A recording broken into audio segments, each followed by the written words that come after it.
নবী কখনো আল্লাহর নবী কখনো এগুলি চিন্তা করতেন না। ছোট বাচ্চা পেলেই নবী একটা স্নেহ মাখা মুস্কি হাসি দিতেন, সালাম দিতেন, আদর করে দিতেন। এই যে আমরা আতর ব্যবহার করি এখানে ব্যবহার করি না, এটা হারাম না, নাজায়েজ না, এইখানে আমরা আতর ব্যবহার করি। কিন্তু রহমতের নবী কোথায় ব্যবহার করতেন জানেন? আল্লাহ রাসূল ব্যবহার করতেন এইখানে। নবীজি মাঝখানে চুলে সিটি কাটতেন। রাসূলুল্লাহ সাল্লাল্লাহু আলাইহি ওয়াসাল্লাম চুল মাঝখানে নবীজি সিটি কাটতেন, আতরের শিশিটা, আতরের বোতলটা মাঝখানে ঢেলে দিতেন, টপ টপ করে আতরগুলি পড়তো। রহমতের নবী, রহমাতুল লিল আলামিন, আমার মায়ার নবী, দয়ার নবী এই জায়গায় আতর ব্যবহার করতেন।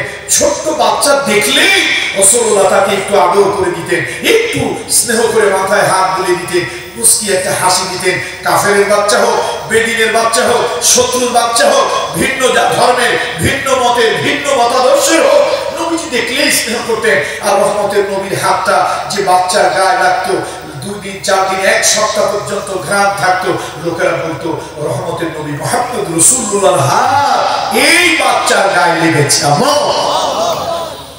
আমি আমার মায়েদেরকে বলবো, মা গো, মা একটু সময় কান লাগিয়ে শুনুন, আপনার তো কোনো ইজ্জত ছিল না, এই নারীকে ইসলাম কন্যা হিসাবে সম্মান দিয়েছে, এই নারীকে ইসলাম বোন হিসাবে সম্মান দিয়েছে, এই নারীকে ইসলাম কনজুগাল লাইফের পার্টনার, দাম্পত্য জীবনের সাথী হিসাবে, বন্ধু হিসাবে মর্যাদা দিয়েছে, নারীর সবথেকে বড় সম্মান দিয়েছে।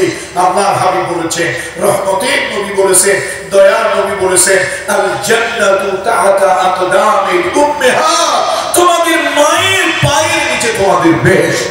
আল্লাহ, এর থেকে বড় কথা কি হতে পারে? সুতরাং আজকের সিরাত মাহফিলে আমি নারী দিয়েই শুরু করব, শিশু দিয়েই শুরু করব। মাগো, ইসলাম যদি পৃথিবীতে না আসতো, ইন্না দীনা ইনদাল্লাহিল ইসলাম, আল্লাহ তাআলা ইসলাম দিয়ে জগৎবাসীকে ধন্য করেছেন। আমি আল্লাহর ইজ্জত ও জালালের কসম খাচ্ছি, আমি আল্লাহর ইজ্জত ও জালালের কসম খাচ্ছি, আমি আল্লাহ তাআলার জাতে পাকের কসম খাচ্ছি, একজন মুসলমান হিসেবে নয়, একজন মানুষ হিসেবে বলছি, আল্লাহর কসম, পৃথিবীতে যত ধর্ম আছে সব থেকে যৌক্তিক, মানবিক, সুন্দর, শান্তি, কল্যাণের ধর্মের নাম হলো ইসলাম। আল্লাহর কসম, ইসলামের যৌক্তিকতা আছে, ইসলামে আন্তরিকতা আছে, ইসলামের মানবিকতা আছে, ইসলাম সায়েন্টিফিক, ইসলাম অথেন্টিক। মা এবং বোনদেরকে বলবো, মা গো, জাহিলি যুগে যখন কন্যা সন্তান জন্মগ্রহণ করে, লোকেরা কন্যাগুলোকে হত্যা করে। নবীজি বললেন, না, কন্যা হত্যা করিও না, পুরুষের যেরকম বাঁচার অধিকার আছে কন্যাদেরও ওইরকম বাঁচার অধিকার আছে। আল্লাহ নবী বললেন, তোমরা কন্যা সন্তান হত্যা করিও না, তাদের বাঁচার অধিকার আছে। তোমাদের ভিতরে যার একটা কন্যা সন্তান হয়, রহমতের ফেরেশতারা ওই কন্যা সন্তানের মাথায় হাত বুলায় আর দোয়া করে, আল্লাহ, এই কন্যা সন্তান যে আব্বা আম্মা লালন পালন করবে, এই কন্যা সন্তান যে আব্বা আম্মা লালন পালন করবে, তোমার রহমতের করে ওই আব্বা আম্মাকে তুমি লালন পালন করো। আল্লাহু আকবার। রাসূলুল্লাহ সাল্লাল্লাহু আলাইহি ওয়াসাল্লাম সে নারীর ব্যাপারে কি বলেছেন? আল্লাহ নবী বলেছেন, মান আলা সালাসা বানাতিন আও মিসলাহুন্না মিনাল আখওয়াত ফাআদ্দাবাহুন্না ওয়া রাহিমাহুন্না হাত্তা ইউগনিয়াহুন্না আল্লাহু আওজাবাল্লাহু লাহুল জান্নাহ। বিশ্বনবী বলেছেন, তোমাদের ভিতরে 3টা কন্যা সন্তান যদি কেউ লালন পালন করে, আল্লাহ তার জন্য জান্নাত ওয়াজিব করে দেয়। আল্লাহ, কয়টা কন্যা সন্তান? আরেকটা হাদিসের বর্ণনা এসেছে, নবীজি বললেন, তার সাহাবীরা নবীজির সামনে, রহমতের নবী বলেন, ও কন্যার বাবা, ও কন্যার মা, তোমাদেরকে যদি আল্লাহ তাআলা 3টা কন্যা সন্তান দেয়, রুবুবিয়তের দায়িত্ব রুবুবিয়ত বোঝেন, আল্লাহ লালন পালন করে। আমাদের রবকে বলেন তো, একটু আওয়াজ দিয়ে বলেন, আমাদের রবকে? আল্লাহ আমার রব, ওই রবই আমার সব, দমে দমে তনু মনে তারই অনুভব, আল্লাহ আমার রব। আমাদের রবকে আল্লাহ। রাসূলুল্লাহ বলেছেন সাল্লাল্লাহু আলাইহি ওয়াসাল্লাম, কোন বাবা তিনটা কন্যা সন্তান সে তার বিবে আল্লাহ লালন পালন করে, আল্লাহ আমার কন্যা দিছে, আমার বলছে তোমার লালন পালনের দায়িত্ব দিলা, পালন করো। এই রুবুবিয়তের তার বিবের দায়িত্ব কোন বাবা মা যদি পালন করে, তিনটা কন্যা মন খারাপ করে নাই, বউকে তালাক দেওয়ার হুমকি দেয় নাই, এই তোর কন্যা হইল কেন, তোরে তালাক দিয়ে দেবো, বাপের বাড়ি পাঠাই দেবো, এরকম হুমকি ধামকি দেয় নাই। তিনটা কন্যা হয়েছে, হাসি মুখে মেনে নিয়েছে। এই কন্যা তিনটাকে তাদের তরবিয়ত দিয়েছে, তারবিবের দায়িত্ব, রুবুবিয়তের দায়িত্ব, লালন পালনের দায়িত্ব হাসি খুশি মুখে করেছে। আল্লাহ নবী হাত উঁচু করলেন, দুইটা আঙ্গুল রাসূলুল্লাহ পাশাপাশি করলেন, আর বলেন, ও কন্যার বাবা, ও কন্যার মা, কিয়ামতের দিন তুমি আর আমি পাশাপাশি জান্নাতে থাকবো। এই যে একটু আগে যে হাদিস কালাম পড়লাম, মান আলা সালাসা বানাতিন আও মিসলাহুন্না মিনাল আখওয়াত, কেউ যদি তিনটা বোন, বাবা মারা গেছে, তিনটা বোন লালন পালন করেছে, অথবা তিনটা কন্যা সন্তান আল্লাহ তাকে দিয়েছে, ওই তিনটা কন্যা সন্তান লালন পালন করেছে, আল্লাহ তাদের প্রতি রহম করেছে, দয়া করেছে, শিক্ষা দীক্ষা দিয়েছে, বড় হয়েছে, বিয়ে শাদী দিয়েছে। রাসূলুল্লাহ বলেন, আল্লাহ তার জন্য আওজাবাল্লাহু লাহুল জান্নাহ, আল্লাহ তার জন্য জান্নাত ওয়াজিব করে দেয়। ফাকালা রাজুলুন, এক ব্যক্তি দাঁড়ায় বলে, ইয়া রাসূলুল্লাহ, তিনটা না করে কেউ দুইটা করছে, দুইটা মেয়ে অথবা দুইটা বোন লালন পালন করেছে, আল্লাহ নবী, রহমতের নবী, দয়ার নবী, মায়ার নবী বললেন, দুইটাও যদি কেউ করে তাকে আল্লাহ জান্নাত দিয়ে দেবে। এই যে নারীর প্রতি সম্মান, আপনারা যারা সৌদি আরবে যান, 20-25 বছর 30 বছরের ভিতরে যারা যাতায়াত করেছে, সৌদি আরবে এত পরিবর্তন, এত ভাঙচুর হয়েছে, একটা জায়গা এখনো আছে, জাবালে ওমর এর ডান পাশে, জাবালে কাবা পূর্ব পাশে, এখনো একটা জায়গা ঘেরাও করে রাখা হয়েছে, হারাম শরীফের পশ্চিম পাশে।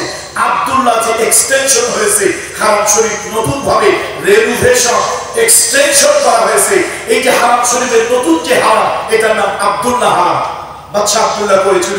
এই আব্দুল্লাহ হারামের সামনে জাবালে কাবা, এখনকার যারা হজে যাবে তারা তো জাবালে কাবা কি জিনিস বুঝবে না, জাবালে ওমর কি জিনিস বুঝবে না, এটা 30-50 বছর আগে যারা গেছে তারা বুঝবে।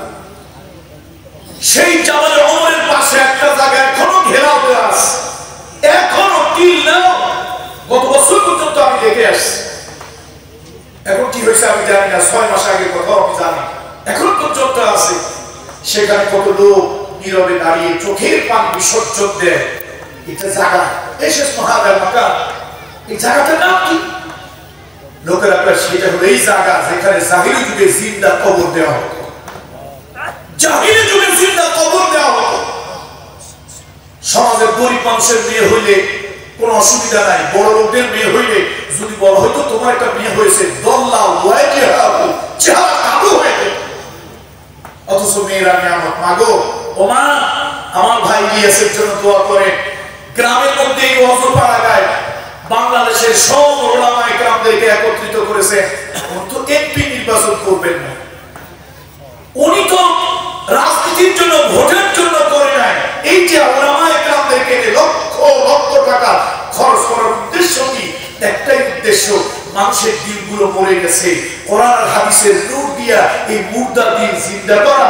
সমাজটা অন্ধকারে ভরে গিয়েছে, এই সমাজ জাহিলিয়াতে অন্ধকারে ভরে গিয়েছে।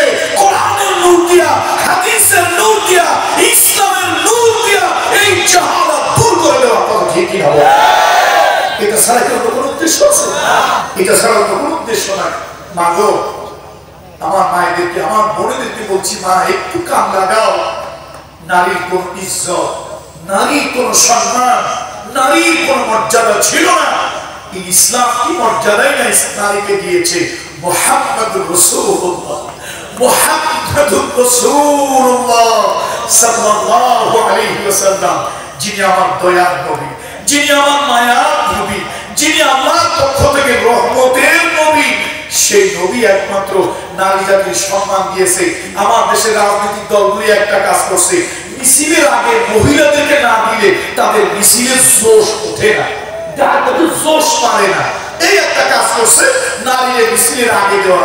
এছাড়া আমার দেশের নারী প্রধানমন্ত্রী, নারী বিরোধী দলের নেত্রী, নারী স্পিকার, নারী সংরক্ষিত আসনে, নারী সংসদীয় আসনে, এত জায়গায় নারীকে ক্ষমতায়ন করেও, নারীকে বড় বড় চেয়ারে বসাইও নারীর অধিকার পাই নাই, ইজ্জত পাই নাই, মর্যাদা পাই নাই, সম্মান পাই নাই। নারীকে যদি সম্মান দিতে হয় আমার রহমতের নবীর কাছে ফিরে যেতে হবে, তাহলেই নারী সম্মান পাবে, ইজ্জত পাবে। আল্লাহ তাআলা এই জনপদে, আমি তো আজকে সত্যি ভাইকে বলছি, ভাই আমি কিন্তু আপনার এখানে আজকে ওয়াজ করতে আসি নাই। আপনি যেভাবে আমার ভালোবাসার দড়ি দিয়ে বাঁধছেন, এই ভালোবাসার দড়িতে আমার আজকে যা প্রোগ্রাম, আপনারা শুনে অস্থির হয়ে যাবেন ভাই, টাকা পয়সার জন্য না। আমি 5টা প্রতিষ্ঠান চালাই, কওমি মাদ্রাসা, আলিয়া মাদ্রাসা, স্কুল এন্ড কলেজ। আমার আব্বা থেকে পীর সাহেব 1962 সালে একটা এতিমখানা করে গেছে, একটা তাহফিজুল কোরআন করেছে, প্রতিষ্ঠান চালাই। শুধু টাকা পয়সার নবী ওয়াজ করি না, আলহামদুলিল্লাহ সামাজিকতার কারণে আছি। আমার আজকে যতগুলি প্রোগ্রাম, আমার ভাই বারবার বলেছে আপনি অন্তত একটা বার হলো চেহারাটা দেখায় যাবেন, আমার এলাকার লোকজন দেখুক আপনাকে আমি দাওয়াত দিয়েছি। আমি আপনার মনের থেকে দাওয়াত দিচ্ছি এই ভালোবাসায়। সত্যি আমি ওয়াজ করতে আসি নাই। আল্লাহ যদি কোনোদিন হায়াতে বাঁচিয়ে রাখেন, আল্লাহ তাআলা যদি গোলামকে হায়াতে বাঁচিয়ে রাখেন এই জনপদে, আবার যদি আল্লাহ তাআলা কখনো আসার সুযোগ দেন, বয়ান সেদিন করবো। জাস্ট আজকে হলো ওনার ভালোবাসার ডাকে সাড়া দেওয়া, ওনার ভালোবাসা হৃদয়ের যে টান আমার প্রতি দেখিয়েছেন। আমার জেলা এক জায়গায়, ওনার জেলার এক জায়গায়, আমার বাড়ি ঢাকা থেকেও 3 ঘন্টার রাস্তা। কোথায়? সেই মাদারীপুর। উনি আমাকে ভালোবাসার বন্ধনে আবদ্ধ করেছে। নিশ্চয়ই এই ভালোবাসাটা দ্বীনের জন্য, টাকা পয়সার জন্য না, ধর্মের জন্য, দুনিয়ার জন্য না, আল্লাহর জন্য। মান আহাব্বা লিল্লাহি, মান আহাব্বা লিল্লাহি ওয়া মান আবগাদা লিল্লাহি ফাকাদ ইসতাকমালাল ঈমান। এই হাদিসের উপরে নকল করে ইমাম গাজ্জালি একটা ঘটনা লিখেছে। এই হাদিসের উপরে নকল করে ইমাম গাজ্জালি রাহমাতুল্লাহ আলাইহি তার কিতাবে একটা নকল করে একটা নকল লিখেছে যে কিয়ামতের ময়দানে, কিয়ামতের ময়দানে কিছু লোক মতির মেম্বারের উপরে বসে থাকবে। কোথায় ভাই? মতি বুঝেন তো? হীরা, মণিমুক্তা, পান্না, ডায়মন্ড, গোল্ড, এরকম একটা মতি, একটা ধাতব পদার্থ, খুব দামি, এক্সপেন্সিভ। সেই মতির মেম্বারের উপরে বসে থাকবে কিয়ামতের ময়দানে কিছু মানুষ। এখন ওই মানুষগুলোর মধ্যে কোনো ভয় নাই, দুশ্চিন্তা নাই। কিয়ামতের ময়দানে লোকগুলি বলবে, আচ্ছা দেখো তো এই মানুষগুলি কারা, যাদের মধ্যে কোনো ভয় নাই, যাদের ভিতরে কোনো দুশ্চিন্তার চিহ্ন নাই, এই মানুষগুলি কারা? অন্যেরা বলবে, দেখো তাদের কপালে যেন কি লেখা আছে। এবার তাদের কপালের দিকে লেখা থাকবে আল মুতাহাব্বুনা ফিল্লাহ। আল্লাহু আকবার বলেন, আল্লাহু আকবার। আল মুতাহাব্বুনা ফিল্লাহ। এই যে আল্লামা মরহুম সাইদি সাহেব, শহীদ দেওয়ার হোসেন সাইদি, সাইদির কথা শুনলে কত লোক হুহু করে চোখ দিয়ে পানি চলে আসে। সাইদির কথাটা বললেই কিছু লোকের কলজার মধ্যে একটা কিসের যেন একটা অনুভূত হয়। আচ্ছা, তার সাথে কি আপনার আত্মার রক্তের সম্পর্ক আছে, আত্মীয়তার সম্পর্ক আছে, ভোটের সম্পর্ক আছে? কিসের সম্পর্ক বলেন তো? দিনের ইমানের ভালোবাসা, দিনের ইমানের ভালোবাসা। এই ভালোবাসাগুলি কিয়ামতের ময়দানে আল্লাহ তাআলা মতির মেম্বারের উপরে মানুষদেরকে বসিয়ে রাখবে এবং এই ভালোবাসার লোকদের একে অপরকে ভালোবাসবে। কপালের মধ্যে নূরের হরফ দিয়ে, নূরের অক্ষর দিয়ে, নূরের অ্যালফাবেট দিয়ে লেখা থাকবে আল মুতাহাব্বুনা ফিল্লাহ। আল্লাহ তাআলা আমরা এখানে যারা আসছি, আমার ইলিয়াস ভাই সহ আমরা যারা এখানে আসছি, আমরা সবাই আমরা গুনাহগার। আল্লাহ যেন আমাদের কপালে শব্দটা লিখে দেন, বলেন আল্লাহুম্মা আমিন। আল্লাহ আমাদের সকল, আল্লাহ আমরা গুনাহগার, আমরা পাপী, আপনি আমাদের সকলের কপালের মধ্যে কিয়ামতের ময়দানে এই শব্দটা লিখে দিন। আমরা ভালোবাসি শুধু আল্লাহর জন্য। বলুন কার জন্য ভালোবাসি? আল্লাহর জন্য ভালোবাসি। বন্ধুরা আমার, মুরব্বিরা আমার, মায়েদের কথা বলতেছিলাম, বাচ্চাদের কথা। রাসূলুল্লাহ সাল্লাল্লাহু আলাইহি ওয়াসাল্লাম বাচ্চাদেরকে কেমন ভালোবাসতেন। আল্লাহ নবীজি যেদিন মদিনা শরীফে যান, রহমতের নবী যেদিন মদিনা শরীফে যান, ওই দিন একটা ঈদ লেগে গেল, মদিনার বাসীদের জন্য একটা ঈদ শুরু হয়ে গেল। এত আনন্দ, এত আনন্দ, বাচ্চারা, ছোট ছোট বাচ্চারা গান গাইতেছে, তালা আল-বাদরু আলাইনা মিন সালাওয়াতিল বিদা ওয়াজাবাত শুকরু আলাইনা মাদআ লিল্লাহিনা। নবীজির জন্য বাচ্চারা গান গাইতেছে, মদিনার প্রত্যেকটা মানুষ আনন্দে বন্যা বয়ে যাচ্ছে। যার বাড়িতে ফল আছে সে ফল নিয়ে আসছে, ডালিম আছে ডালিম নিয়ে আসছে, খেজুর আছে খেজুর নিয়ে আসছে, যার ওই ঠান্ডা মিষ্টি পানি সে পানি নিয়ে আসছে। কার জন্য? কথা বলে কার জন্য? রহমতের নবীর জন্য। এক মহিলা কিছু আছে একটা বাচ্চা, এই বাচ্চাটা মরা মরা বাচ্চা, মরা মরা বোঝেন তো, আঞ্চলিক ভাষায় কি বলে? রোগ টোগ থাকে, রোগ মোটে সারি না, আজ মরে কাল মরে, এগুলোর কি আঞ্চলিক ভাষায় কি বলে? সিটনের ভাষা বড় মজা লাগে, কিন্তু আমি বলতে পারি না, গালাগালি দিলে কেউ বুঝি বা বলতে পারি না। মাশাআল্লাহ, কঠিন ভাষা আপনাদের। এরকম একটা বাচ্চা নিয়ে আসে এক মহিলা, উম্মে সুলাইম, রাসূলুল্লাহর কাছে এসে মহিলা চোখের পানি ছেড়ে দিয়া, তখন তার পর্দায় তার নাজিল হয় নাই, চোখের পানি ছেড়ে দিয়ে বলছি, ইয়া রাসূলুল্লাহ, রহমতের নবী আসছে, মদিনার কি সৌভাগ্য, রহমতের নবী আসছে, কেউ তাকে একটা একটা হাদিয়া দিচ্ছে, আমি তো জন্মের মতো গরিব, আমি কি দেব? আমি তো জন্মের মতো গরিব, আমি কি দেব? হুজুর, আমার বাচ্চা কাচ্চা হয় আর মরে, হয় আর মরে, বাচ্চা হইয়ার বাঁচে না। এই বাচ্চাটা আছে, ওর নাম আনাস। আল্লাহু আকবার বলেন না? এই বাচ্চাটা নিয়ে আসছি, হয় আর মরে, হয় আর মরে, এইটাও এখন মরে এখন বাঁচে, ভাব অবস্থা। হুজুর, আমি চিন্তা করলাম, রহমতের নবীর তো একটা খাদের দরকার, গোলাম দরকার, রহমতের নবীর একটা চাকর দরকার। আমি আমার সন্তানটাকে রহমতের নবীর গোলাম হিসাবে, চাকর হিসাবে, খাদের হিসাবে এই বাচ্চাটাকে নিয়ে আসছি। নবীজি আবেগে চোখ দিয়ে পানি বের হয়ে গেছে। আরে আমার কেউ ডালিম দিল, কেউ খেজুর দিল, কেউ পানি দিল, কিন্তু এরকম একটা বাচ্চা তো কেউ হাতিয়ে দিল। রহমতের নবী আবেগে চোখে পানি এসে গেছে। হুজুর বাচ্চাটাকে কাছে আনলে, মাথায় হাত দিয়ে, মাথায় হাত দিয়ে রহমতের নবী থেকে দোয়া করে দিলে, আল্লাহ তার হায়াতের ভিতরে বারাকা দান করো। আল্লাহ তাআলা এত বারাকা আমার রহমতের নবীর দোয়ায় দিয়েছে। সাহাবীদের জীবনী পড়ে আপনারা দেখবেন, সব থেকে অধিক হায়াত পেয়েছে যে সাহাবীরা, দুইজন তিনজন, তাদের মধ্যে অন্যতম হযরত আনাস ইবনে মালিক রাদিয়াল্লাহু তাআলা, তার নিজের হাত দিয়ে 100 নাতি পুতি কবর দিয়েছে। আল্লাহু আকবার, 150 বছরের মতো হায়াত পেয়েছে, লম্বা হায়াত। হযরত আনাস বলেন, আমার মা রাসূলুল্লাহর খাদেম হিসাবে আমারে দিল। আমি ছোট্ট মানুষ, এখন বুদ্ধি জ্ঞান হয় না, আমি রহমতের নবীর খেদমত করি, নবীর দরবারে থাকি।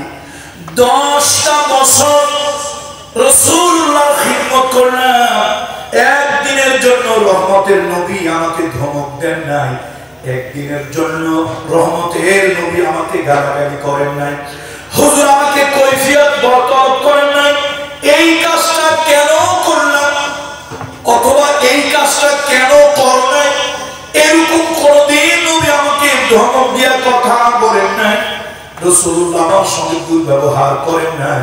ও দুনিয়ার মানুষ, রহমতের নবীর মতো এমন সোনার মানুষ, এমন ভালো মানুষ, এমন উত্তম চরিত্রের মানুষ আর সৃষ্টি জগতে পাওয়া যাবে না। এই যে বাচ্চাদের সাথে রাসূলুল্লাহ ভালো আচরণ, হাসান হুসাইন রাদিয়াল্লাহু তাআলা আনহুমা, তাদের সাথে কি সুন্দর আচরণ রাসূলুল্লাহ করেছেন। ছোট বাচ্চা তো, মা বোনের কথা বলতেছিলাম, মা গো, নারী সম্মান মুহাম্মদ রাসূলুল্লাহ। আমি কি একটা কঠিন কথা বলবো? আমি কি একটা কড়া কথা বলবো? আমাদের দেশে কিছু বুদ্ধিজীবী নামধারী কিছু বুদ্ধি প্রতিবন্ধী আছে, এগুলোর ডাইরেক্ট জুতা মারা দরকার। ডাইরেক্ট বুদ্ধিজীবী নামধারী কি আছে? বুদ্ধি প্রতিবন্ধী, ইন্টেলেকচুয়াল ডোয়ার্ফ। এই কিছু বুদ্ধি খাটো মানুষ আছে, বুদ্ধিজীবী বলে। কে ওদেরকে বুদ্ধিজীবী বলে? এই বুদ্ধিজীবীরা বিভিন্ন নারী দিবস আসলে নারী দিবসে টেলিভিশনে ক্যামেরার সামনে বক্তৃতা দেয়, কয় পণ্ডিতেরা বলেছে নারী হলো অর্ধাঙ্গিনী, ওদেরকে ডাইরেক্ট জুতা মারবে। এগুলো পণ্ডিতের কথা, মিথ্যা কথা। এই কথাটা আমার রহমতের নবীর কথা। এই কথাটা কি বলেন তো? রহমতের নবীর কথা। এই যে স্ত্রী অর্ধাঙ্গিনী, এটা রাসূলুল্লাহর কথা। আমার দেশের দার্শনিকেরা কার্ল মার্কসের কথা বলতে লজ্জা করে না, লেনিনের কথা বলতে লজ্জা করে না। আমার দেশের দার্শনিকেরা তার রবীন্দ্রনাথ ঠাকুরের কথা বলতে লজ্জা করে না। আমার দেশের দার্শনিকেরা শেখ মুজিবুর রহমান, জিয়াউর রহমানের কথা বলতে লজ্জা করে না। এই জানোয়ার, মানব রূপে এই জানোয়ার, মানব রূপে এই পশুগুলি যত বিদ্বেষ আমার রহমতের নবীর প্রতি, রাসূলুল্লাহর কোন কথা দেশ জাতির জন্য হয়, তাহলে ওইটা নবীজির নামটা গোপন রাখে। নারী স্ত্রী অর্ধাঙ্গিনী, এই কথাটা কার বলেন? এই কথাটা কার? রাসূলুল্লাহ রহমতের নবী। আম্মা জান খাদিজা যখন ইন্তেকাল করলেন, আম্মা জান খাদিজা রাদিয়াল্লাহু তাআলা আনহা যখন মারা গেলেন, মা খাদিজা ছিলেন রাসূলুল্লাহ দুঃসময়ের বন্ধু। সুসময়ের বন্ধু অনেকেই হয়, সুদিনের বন্ধু অনেকেই হয়, অসময় হায় হায় কেউ কারণ। কথা ঠিক কিনা বলে? সুদিন থাকলে, টাকা পয়সা থাকলে, সুদিন থাকলে বন্ধুর অভাব নাই। বিপদে দুর্দিনে পড়ে দেখেন বন্ধু খুঁজেও পাওয়া যায়। আমার মা, আপনার মা, আমার মা, আপনার মা, মা খাদিজা পড়ে রাদিয়াল্লাহু তাআলা আনহা, এই মা ছিল নবীজির বিপদের দিনের বন্ধু। এই জন্য আমাদের মা আর রাসূলুল্লাহর কাফের চাচা আবু তালেব, এই দুজন ছিল বিপদের বন্ধু। বলেন কিসের বন্ধু ছিল?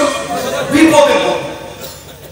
এই মা যখন মারা গেলেন, ইন্তেকাল করলেন, নবীজি এত কষ্ট পেলেন, এত মনে ব্যথা পেলেন, রহমতের নবীর এই বুকের পাঁজর যেন ভেঙে গেল, এত ব্যথা পেলেন।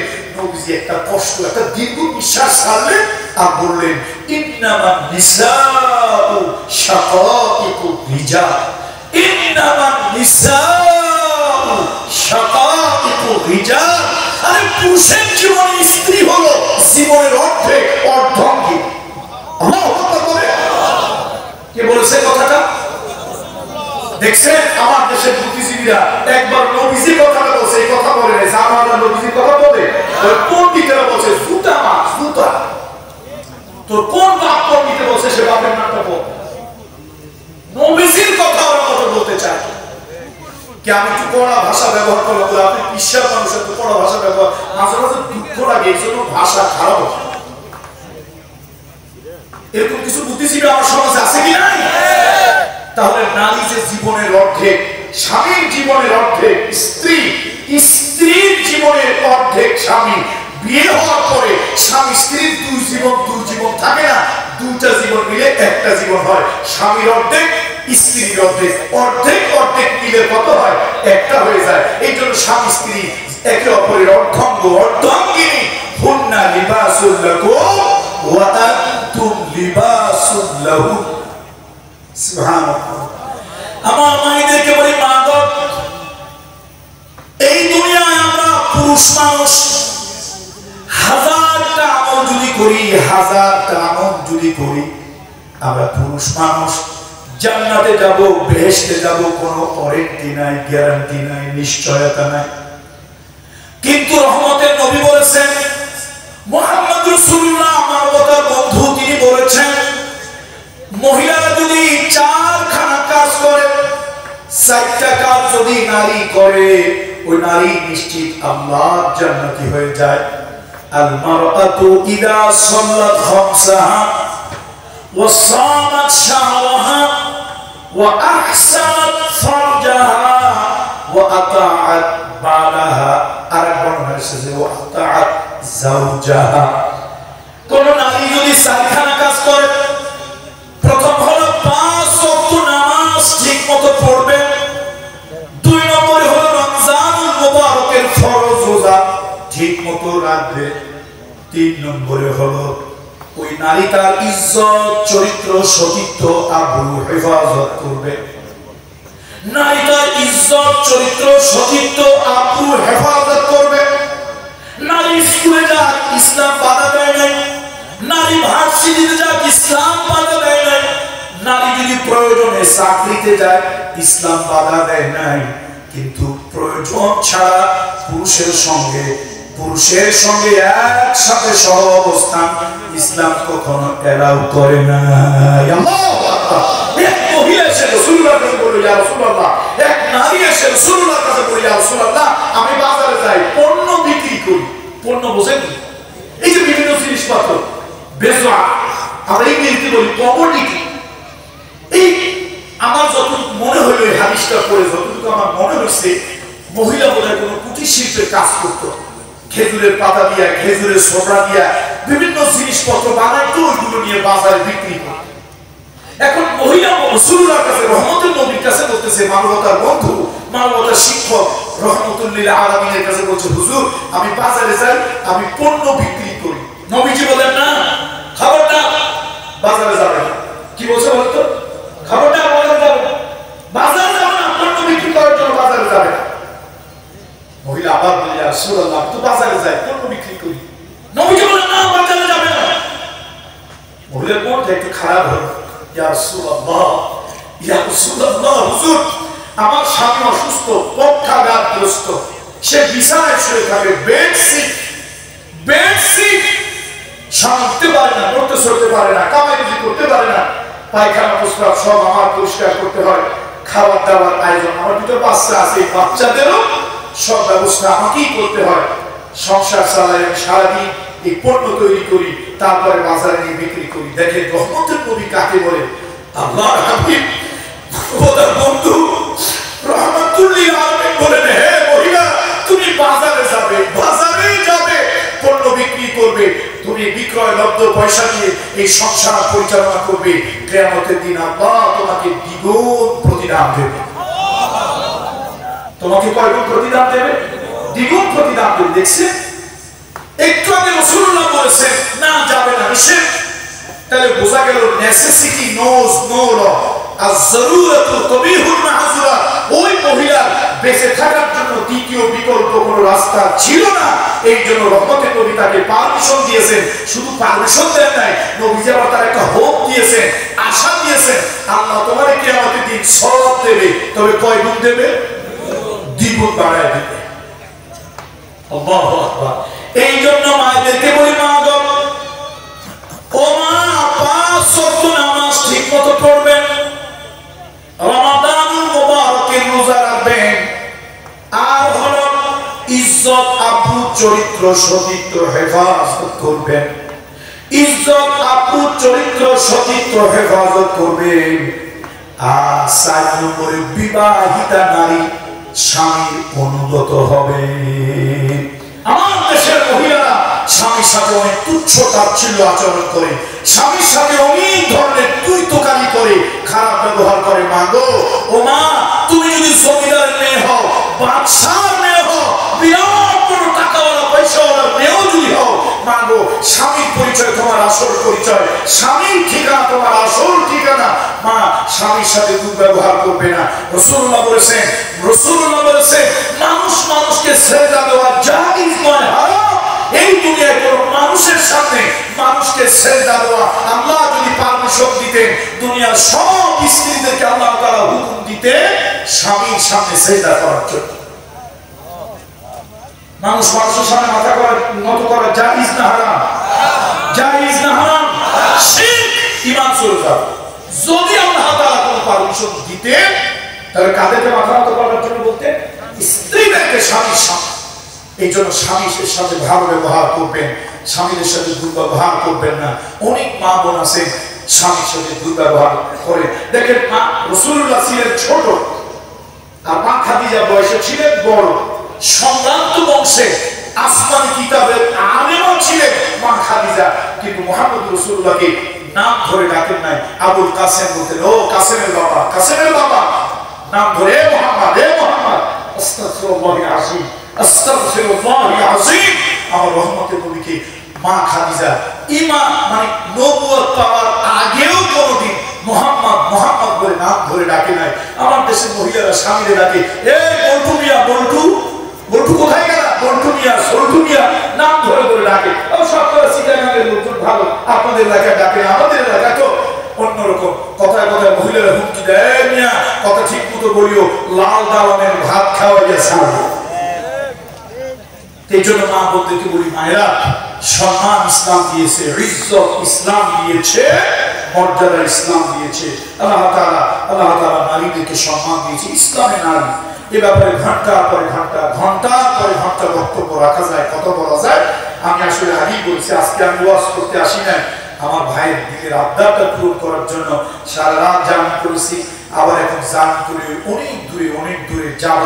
তো শুধুমাত্র হাজিরাটা দেওয়ার উদ্দেশ্যে, যদি আল্লাহ তাআলা হায়াত রাখেন, সুস্থ রাখেন, বলেন আল্লাহুম্মা আমিন। আপনাদেরকে যদি আল্লাহ তাআলা অসুবিধা হয়ে যাবে ভাইজান,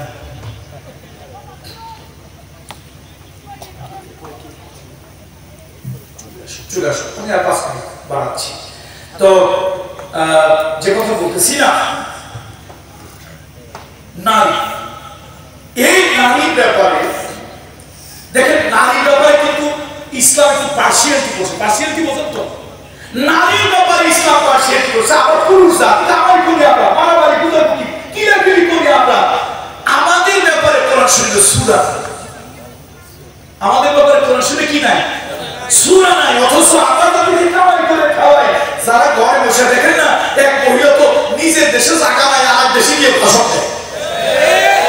নিজের দেশে কি নাই, জায়গা নাই, শেষে স্বামীর দেশে গিয়ে ভাষণ দেয়। এমনি পাবলিকের মেজাজ গরম, আরো মেজাজ বেশি গরম করে দেয়। বন্ধুরা আমার, নারীর ব্যাপারে দেখেন ইসলাম কতটুকু করেছে। কোরআন শরীফে 114 সূরা, কিন্তু পুরুষ জাতির ব্যাপারে কি নাই, নামে কি নাই। সূরা নাস, মানব সম্প্রদায়, সূরা নাস, মানব সম্প্রদায়। তারপর হযরত লোকমান আলাইহিস সালাম, তার নামে একটা সূরা আছে। কিন্তু আমরা পুরুষ জাতি, আমাদের নামে কি কোনো সূরা আছে? নাই। অথচ আল্লাহ তাআলা আরশের মালিক এই মহিলাদের প্রতি কতটা সম্মান দেখাইল। কোরআন শরীফের 3য় সূরা হলো আলে ইমরান। 3য় সূরাটা কি? ইমরানের স্ত্রী। এই মহিলার নামে প্রথম সূরা দিলেন হান্না বিনতে ফাকুস। এই মহিলার নাম হলো হান্না বিনতে ফাকুস। তার নামে আল্লাহ তাআলা প্রথম সূরা দিলেন কালামুল্লাহ শরীফের 3 নম্বর সূরা আলে ইমরান, ইমরানের স্ত্রী। এরপরে আল্লাহ তাআলা 19 নম্বরে 4 নম্বরে যে সূরাটা দিলেন সূরা নিসা, নারী জাতি। এরপরে আল্লাহ তাআলা আবার সূরা দিলেন সূরা মারইয়াম, ইন্নী সামাইতুহা মারইয়াম। মারইয়াম নামে এক সূরা দিলেন আল্লাহ তাআলা। এরপরে নারীর অধিকার পাতায় পৃষ্ঠায় আল্লাহ তাআলা নারীর কথা বললেন। এই যে আমি আপনাদের সামনে আজকে তেলাওয়াত করলাম সূরাতুন নাহল 97 নম্বর আয়াত আমি তেলাওয়াত করেছি। নারী এবং পুরুষ এদের ভিতর থেকে কেউ যদি নারী এবং পুরুষের ভিতর থেকে নেক আমল করে, ভালো আমল করে, আল্লাহ তাআলা তাদের সে আমলকে বরবাদ করে দেন না, তাদের আমলকে আল্লাহ তাআলা নষ্ট করে দেন না। নারী যদি ভালো আমল করে, ভালো সওয়াব আল্লাহ তাআলা তাকে দেবেন। পুরুষ যদি ভালো আমল করে, সওয়াব আল্লাহ তাআলা দেবেন। কিন্তু অন্য ধর্মে নারী এরকম কোন সম্মান, ইজ্জত, সওয়াব দেওয়া হয় না। আম্মা জান আয়েশার একটা কথা বলি আপনাদেরকে। আম্মা জান আয়েশা সিদ্দিকা রাদিয়াল্লাহু তাআলা আনহা আমাদের মায়ের একটা কথা শোনায়। আমার রহমতের নবী, মানবতার বন্ধু, প্রত্যেকদিন ফরজ নামাজ, এশার নামাজ পড়ে মা আয়েশার ঘরের মধ্যে আসতেন। মা আয়েশার সঙ্গে দেখা করতেন এশার নামাজের পর। এই জন্য আম্মা জান আয়েশা বলেছেন, ও দুনিয়ার মানুষ, তোমাদের সূর্য উদয় হয় ফজরের নামাজের পরে, আর আয়েশার সূর্য ওঠে এশার নামাজের বাদে। কে বলতেছে? আম্মা জান আয়েশা বলে, দুনিয়ার মানুষ, তোমাদের সূর্য ওঠে ফজরের নামাজের পরে,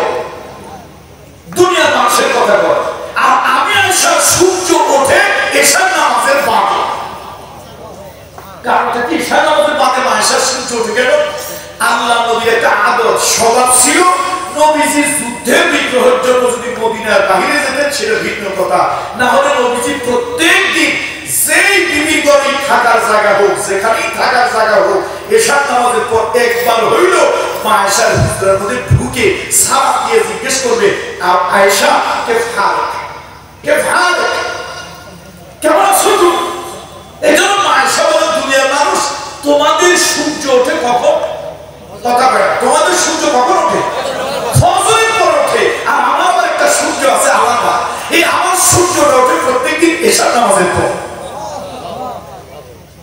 একদিন আম্মা জান আয়েশা বলতেছে, আমি নবীজি আজকে আমার ঘরে থাকার কথা, তো কম্বলটা ডবল করছি, ডবল একটু নরম বানাইছি, কম্বলটা ডবল করছি, নবীজির জন্য একটা আলাদা বিছনা করছি, আমার জন্য একটা আলাদা বিছনা করছি। তার কারণ কি? আমি আজকে একটু হায়েজ নেফাস হয়েছি, হায়েজা ঋতুবর্তী, আমার পিরিয়ড হয়েছে, মেন্স হয়েছে। তো আমি শুনেছি অন্যান্য ধর্মে নারীদের হায়েজা হইলে আলাদা ঘরে আটকায় রাখে, কোন কোন ধর্মের মানুষ এত খারাপ ঘরে বাহির করে দেন, আবার কেউ নানা কিছু নারীদের সঙ্গে আচরণ করে, নারীদের হায়েজ হইলে, নাপাক হইলে। এটা লজ্জার কিছু না, আমার মেয়ে, আমার মা, আমার বোন, আপনার মেয়ে, আপনার মা, আপনার বোন, এটা সৃষ্টির একটা বিধান। আল্লাহ তাআলা তাদেরকে যখন প্রাপ্ত বয়স্ক করে তখন তাদের এই সময়টা, এই সিচুয়েশনটা হয়, এটা আল্লাহ তাআলার সৃষ্টির একটা বিধান। আম্মা জান আয়েশা বলেন, আজকে আমার শরীরটা নাপাক, আমি তো আলাদা বিচার করে শুয়ে আছি। আল্লাহ নবী আমার কাছে আসলেন, রাসূলুল্লাহ আমার পাশে এসে শুলেন। এবার নবীজি আমার এত কাছে এত কাছে এত কাছে আসলেন আমার সাথে, আর নবীজির সাথে একটা কাপড় ছাড়া আর কোনো পার্থক্য ছিল না। আমাদের দুজনের মধ্যে শুধু একটা কাপড় পার্থক্য। নবীজি আমার এত কাছে এত কাছে এত কাছে আসছে নবীজি, কিন্তু আমার তো লজ্জা লাগতেছে, আমার তো হেজিটেশন ফিল করতেছি, আমার কেমন যেন দ্বিধা লাগতেছে, দম বন্ধ হয়ে আসতেছে, আমি তো নাপাক। নবীজি বুঝতে পেরেছে। আল্লাহু আকবার বলেন, আল্লাহু আকবার। রহমতের নবী, মানবতার নবী কারে বলে, খালি ইমামতি করে নাই, দেশ দুনিয়ার খবর রাখছে। তুমি সাদা কিসের হুজুর, কিসের দরবেশ, দুনিয়া তোমার কোনো খবর নাই। রহমতের নবী বুঝেছে। আল্লাহ নবী বলেন, আয়েশা আমি বুঝেছি তুমি হায়েজা ঋতুবর্তী। আয়েশা সংকোচের কারণে নবীজি তাকে পাশে রেখেই আল্লাহ নবী শুলে। মা আয়েশা বলেন, আমি তো দ্বিধার মধ্যেই দ্বিধা করতে করতে নবীজির গার সাথে আমার গাও লেগে আছে, না জানি নবীজি নাপাক হয়ে যায়, না জানি নবীজির অমঙ্গল হয়, না জানি রহমাতুল লিল আলামিনের অমর্যাদা হয়। আমি তো এরকম দ্বিধা দ্বন্দ্ব নিয়ে কোন ফাঁকে ঘুমায় গেছি। গভীর রাতে হঠাৎ আমার ঘুম ভাঙছে। ঘুম ভাঙার পরে আমি দেখলাম আমার হাতটা গিয়ে নবীজির বিছানা করছে, নবীজির বালিশ খালি, বিছানা খালি, নবীজির বিছানা না। আম্মা জান আয়েশা বলেন, আমার মনটা খারাপ হয়ে গেল, আমার চোখের কোণায় পানি চলে আসলো। আমি মনে মনে ভাবলাম, আমি নাপাক, আমি হায়েজা, আমি ঋতুবর্তী, এই জন্য রাসূলুল্লাহ আমাকে হয়তো পছন্দ করেন নাই। আল্লাহ নবী অন্য কোন স্ত্রীর ঘরে চলে গেছে, নবী অন্য কোন স্ত্রীর ঘরে চলে গেছে। আমার মনটা খারাপ লাগলো, আরে আমি যদি ঋতুবতী না হতাম, হায়েজা না হতাম, নবীজি তো আমার ফেলে অন্য স্ত্রীর ঘরে চলে যেতেন না। আমি ঘুমাইছি, কোন ফাঁকে নবী উঠে চলে গেছে। আম্মা জান মনে মনে এটা ভাবলেন। একটু পরে আম্মা জানের শব্দ হলো, কিসের জন্য আওয়াজ পাওয়া যায়। আম্মা জান বলেন, আমি অন্ধকারের ভিতরে, রুমের ভিতরে হাত দিয়া দিয়া অন্ধকারে খুঁজতে লাগলাম। হঠাৎ আমার হাতখানা গিয়া আল্লাহ নবীর গায়ের মধ্যে পড়লো। হঠাৎ আমার হাতখানা আল্লাহ নবীর গায়ের মধ্যে আমার হাতখানা লাগলো। আমি অন্ধকারে লক্ষ্য করলাম রহমতের নবী যায় নামাজ বিছাইয়া সেজদায় পড়ে গুনগুন করে উম্মতের জন্য কাঁদছে। আল্লাহ নবী সেজদায় পড়ে কাঁদছে। রাসূলুল্লাহর কান্নায় চোখের পানিতে দাড়ি মোবারক ভিজে গেছে। নবীজি সকালবেলায় বুঝতে পারছে আয়েশা ঘুমের মধ্যে তালাশ করছিল পায় নাই। নবীজি উঠে একটা মুস্কি হাসি দিলেন আয়েশার দিকে, আয়েশা তুমি মনে করছো তুমি হায়েজা ঋতুবর্তী, আমি তোমাকে ঘৃণা করে অন্য কোন স্ত্রী ঘরে চলে গেছি?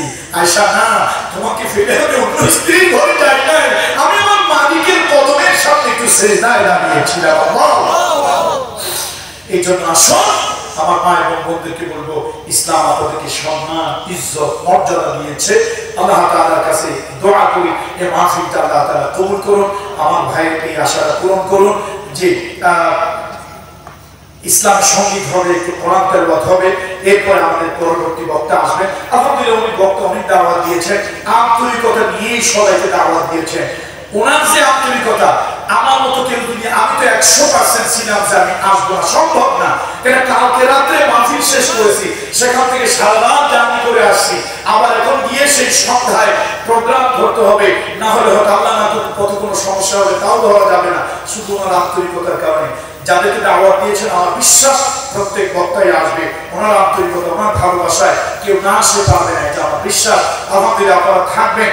এই লোক কত হইল এটা বড় কথা নয়, লোক কত হইল এটা বড় কথা নয়, আন্তরিকতা নিয়ে শোনা, আমলের নিয়তে বলা, আমলের নিয়তে শোনা, এটা অন্তত আরো কারো ফায়দা না হোক। এই গ্রামের কবরবাসীদেরকে আল্লাহ উসিলা মাফ করে দিতে পারে না?